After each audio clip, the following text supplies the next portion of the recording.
Welcome, my friends. We're starting a new journey together, a journey to a hidden place within ourselves.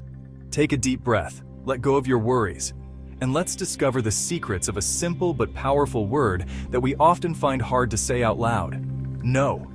I know it might seem difficult at first. We're afraid of upsetting someone, losing a friendship, or missing an opportunity. But trust me, knowing how to say no when we need to, with care and honesty, helps us live our lives the way we want, truly free. Are you ready? Let's begin. The first step to confidently saying no is knowing how far we can go, what our limits are. It's essential to know ourselves and understand what makes us feel comfortable and what pushes us beyond our comfort zone. Each of us has a point where we need to say stop to protect our well-being. Think of life as a precious vase, a vase that needs to be cared for and protected. If we're not careful, this vase can break or get damaged. Just like us. If we don't respect our limits, we can end up feeling drained and overwhelmed. If we keep filling it endlessly with the desires and needs of others, it will overflow, won't it? It's important to remember that we can't always be there for everyone. We need to keep some of our energy for ourselves. If we don't, we risk losing our balance and not being able to offer anything to anyone. Just as a gardener takes care of their flowers, giving them space to grow and bloom, we also need to give ourselves space to fulfill our own needs and dreams. A gardener knows that each plant needs time and space to develop. Just like us, we need time to find ourselves and pursue our passions. We need to give ourselves space to fulfill our own needs and dreams. Meditation, journaling, yoga, these are all ways we can reconnect with ourselves and recharge our batteries. It's essential to make time for these activities, even if it seems difficult sometimes. Remember the times when you felt like too much was being asked of you. Maybe it was at work, in a relationship, or even in everyday life. These moments are clear signals that we need to reevaluate our priorities and set clear boundaries. How did you feel? Stressed? Frustrated? These feelings are clues that we've exceeded our limits and that it's time to make a change. It's important to recognize these signs and act accordingly. These are signs that we need to draw a line, set clear boundaries, and respect them. It's an act of courage and respect for ourselves. Setting boundaries doesn't mean we're selfish. It means we're protecting our mental and emotional health. It's okay to acknowledge what we can truly offer and what drains us too much. It's okay to say no when we feel like we can't give anymore.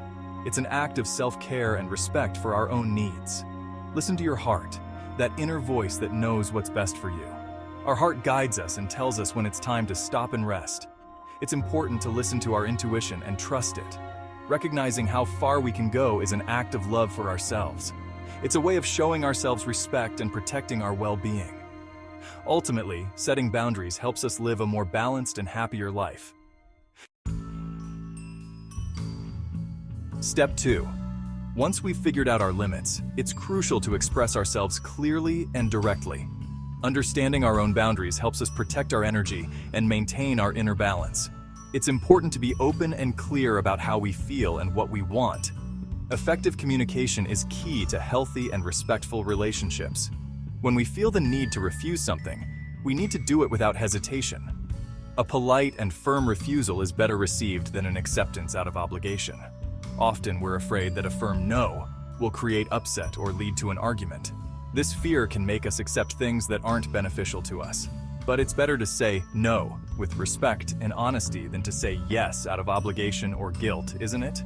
A sincere no shows that we respect ourselves and others. A sincere no is more valuable. It honors both us and those around us.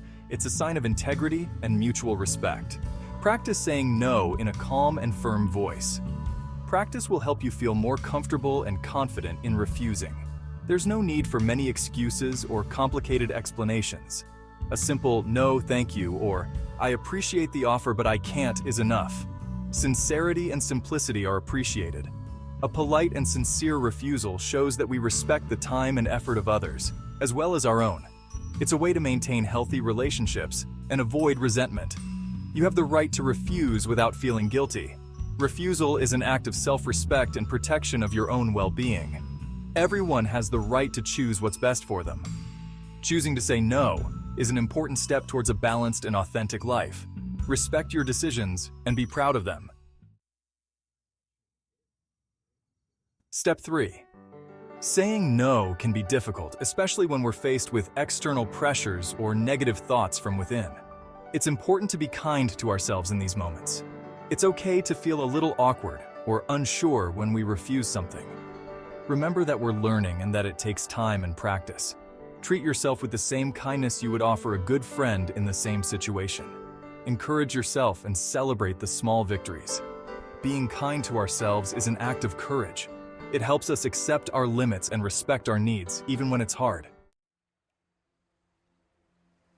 Step 4. Chapter 4.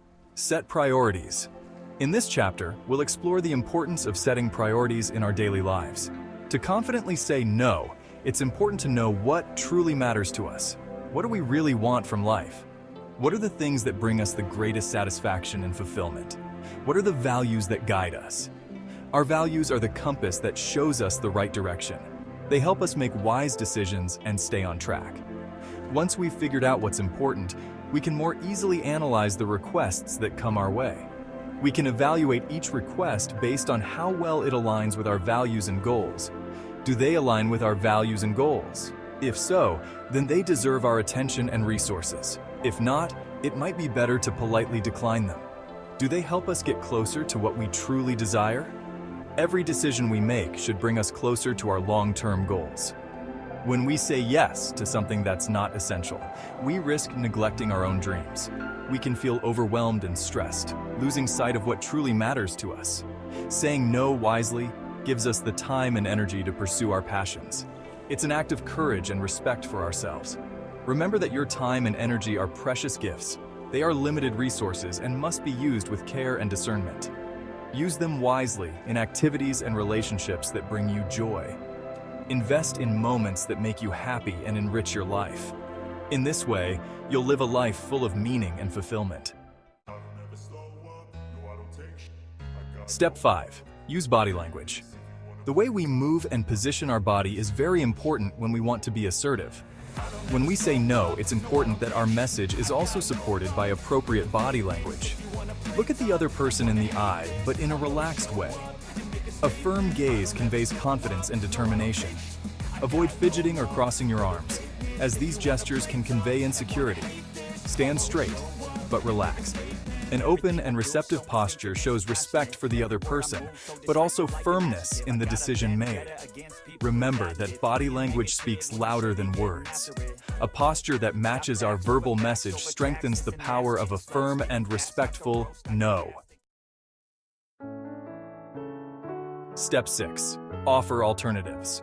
When we decline a request, we can suggest other options to meet the needs of the other person without violating our own boundaries. For example, if we're invited to an event that we can't attend, we can suggest another date or offer help in a different way. Offering alternatives shows empathy and a willingness to find a good solution for both parties. It can also reduce the feeling of guilt or discomfort we might experience when we refuse something. Don't be afraid to be creative in finding alternatives. With a little imagination, we can find solutions that satisfy everyone. Step 7. Practice. Saying no with confidence and clarity is a skill that is learned through constant practice. The more we practice, the easier it will be to assert our boundaries and respect our needs. Start by saying no in simple situations. For example, you can refuse a promotional offer on the phone or say no to an invitation to an event that doesn't interest you. As you gain confidence, you can tackle more challenging situations. Remember that every experience, regardless of the outcome, is a lesson we can learn from. Be patient with yourself. It's an ongoing process that takes time and effort. With perseverance, you'll master the art of saying no with grace and authenticity. Thank you for watching this guide that teaches you to say no in 7 simple steps. Remember, saying no is an act of respect for yourself. Keep practicing, and you'll see beautiful changes in your life. Saying no with confidence opens the way to a more authentic and fulfilling life. You free yourself from the burden of unnecessary obligations and create the space to dedicate yourself to the things that truly matter. You have the power to choose what you allow into your life. Choose wisely and live in accordance with your values.